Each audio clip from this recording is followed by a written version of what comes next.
नमस्कार प्रिय मित्रों। सबसे पहले सभी को मेरा जय श्री कृष्णा, जय श्री राधे। प्रिय मित्रों, आज के इस वीडियो में हम सुनेंगे श्रीमद् भगवद गीता के तीसरे अध्याय का महात्म्य। जी हाँ मित्रों, श्री भगवान कहते हैं, प्रिय जन स्थान में एक जड़ नामक ब्राह्मण था जो कौशिक वंश में उत्पन्न हुआ था। उसने अपना जातीय धर्म छोड़कर बनिए के व्रती में मन लगाया। उसे पराई स्त्रियों के साथ व्यभिचार करने का व्यसन पड़ गया था। वह सदा जुआ खेलता, शराब पीता और शिकार खेलकर जीवों की हिंसा किया करता था। इसी प्रकार उसका समय बीतता था। धन नष्ट हो जाने पर वह व्यापार के लिए बहुत दूर उत्तर दिशा में चला गया। वहाँ से धन कमाकर घर की ओर लौटा। बहुत दूर तक का रास्ता उसने तय कर लिया था।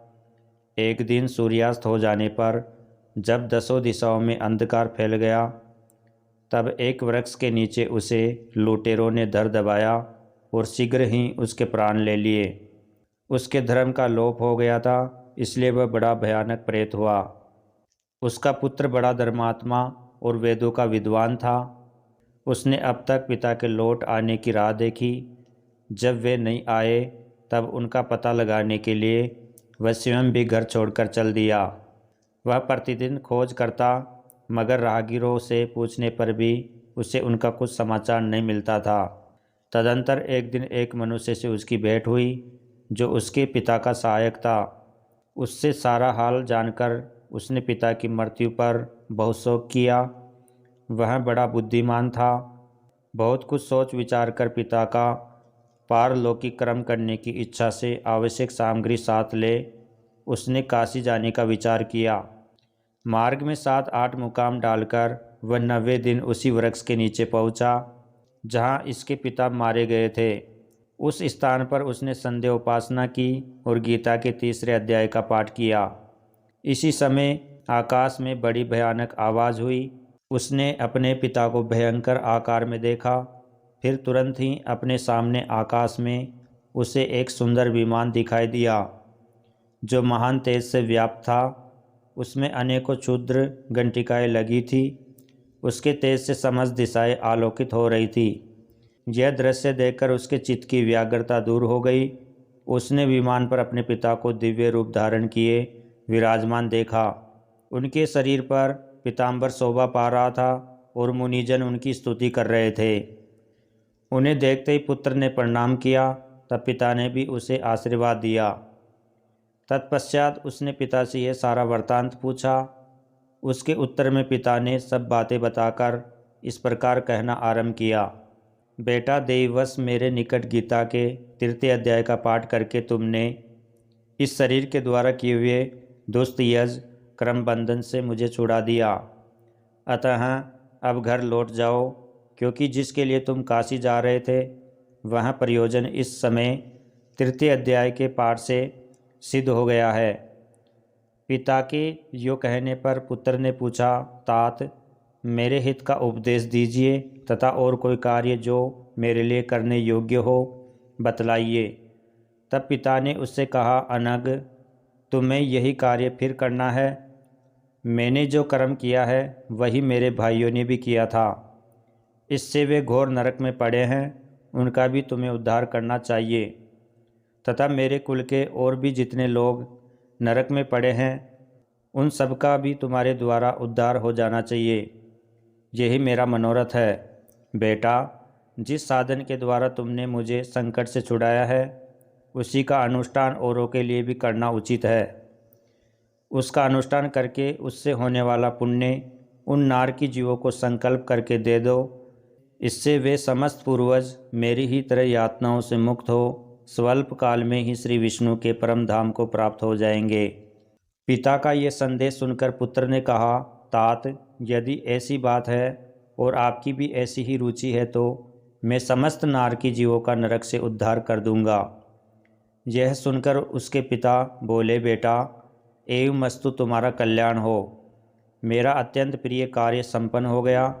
इस प्रकार पुत्र को आश्वासन देकर उसके पिता भगवान विष्णु के परम धाम को चले गए।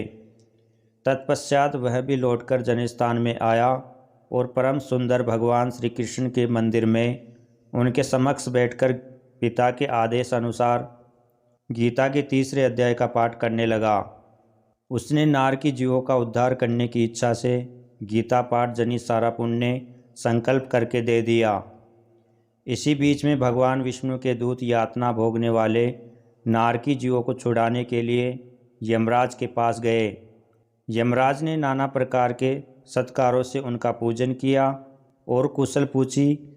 वे बोले, धर्मराज, आप लोगों के लिए सब और आनंद ही आनंद है। इस प्रकार सत्कार करके पितरलोक के सम्राट परम बुद्धिमान यम ने विष्णु दूतों से यमलोक में आने का कारण पूछा। तब विष्णु दूतों ने कहा, यमराज, शेष शैया पर शयन करने वाले भगवान विष्णु ने हम लोगों को आपके पास कुछ संदेश देने के लिए भेजा है।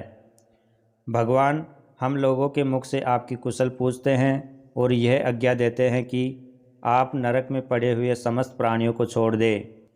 अमित तेजस्वी भगवान विष्णु का ये आदेश सुनकर यम ने मस्तक झुकाकर उसे स्वीकार किया और मन ही मन कुछ सोचा। तत्पश्चात मदोन्मत्त नारकी जीवों को नरक से मुक्त देखकर उनके साथ ही वे भगवान विष्णु के वास स्थान को चले। यमराज श्रेष्ठ विमान के द्वारा जहाँ क्षीर सागर है वहाँ जा पहुँचे। उसके भीतर कोटि कोटि सूर्यों के समान कांतिमान नील कमल दल के समान श्याम सुंदर लोकनाथ जगतगुरु श्री हरि का उन्होंने दर्शन किया। भगवान का तेज उनकी सैया बने हुए शेषनाग के फणों की मणियों के प्रकाश से दोगुना हो रहा था। वे आनंद युक्त दिखाई दे रहे थे। उनका हृदय प्रसन्नता से परिपूर्ण था। भगवती लक्ष्मी अपनी सरल चितवन से प्रेमपूर्वक उन्हें बार बार निहार रही थी। चारों ओर योगीजन भगवान की सेवा में खड़े थे।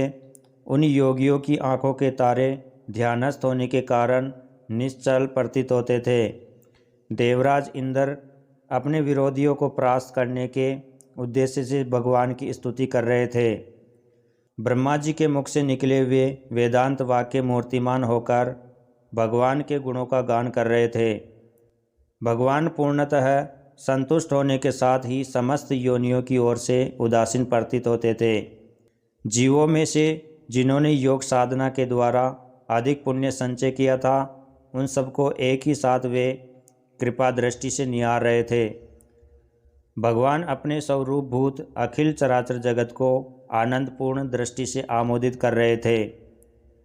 शेषनाग की प्रभा से उद्भासित एवं सर्वत्र व्यापक दिव्य विग्रह धारण किए नील कमल के सदर्श श्याम वर्ण वाले श्रीहरि ऐसे जान पड़ते थे, मानो चांदनी से गिरा हुआ आकाश सुशोभित हो रहा हो।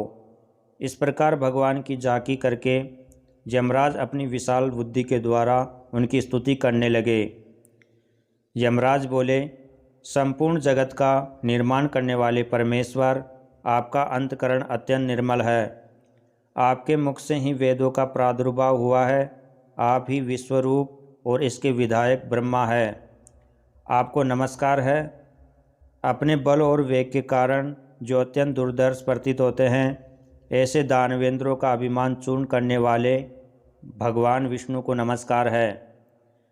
पालन के समय सत्वमय शरीर धारण करने वाले विश्व के आधारभूत सर्वव्यापी श्री हरि को नमस्कार है।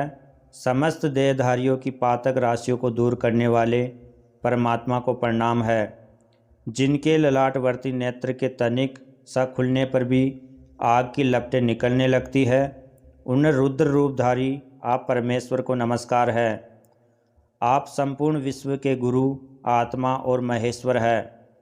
अतः समस्त वैष्णव जनों को संकट से मुक्त करके उन पर अनुग्रह करते हैं। आप माया से विस्तार को प्राप्त हुए अखिल विश्व में व्याप्त होकर भी कभी माया अथवा उससे उत्पन्न होने वाले गुणों से मोहित नहीं होते। माया तथा माया जनित गुणों के बीच में स्थित होने पर भी आप पर उनमें से किसी का प्रभाव नहीं पड़ता। आपकी महिमा का अंत नहीं है, क्योंकि आप असीम हैं, फिर आप वाणी के विषय कैसे हो सकते हैं। अतः मेरा मौन रहना ही उचित है। इस प्रकार स्तुति करके यमराज ने हाथ जोड़कर कहा, जगतगुरु, आपके आदेश से इन जीवों को गुण रहित होने पर भी मैंने छोड़ दिया है। अब मेरे योग्य और जो कार्य हो उसे बताइए।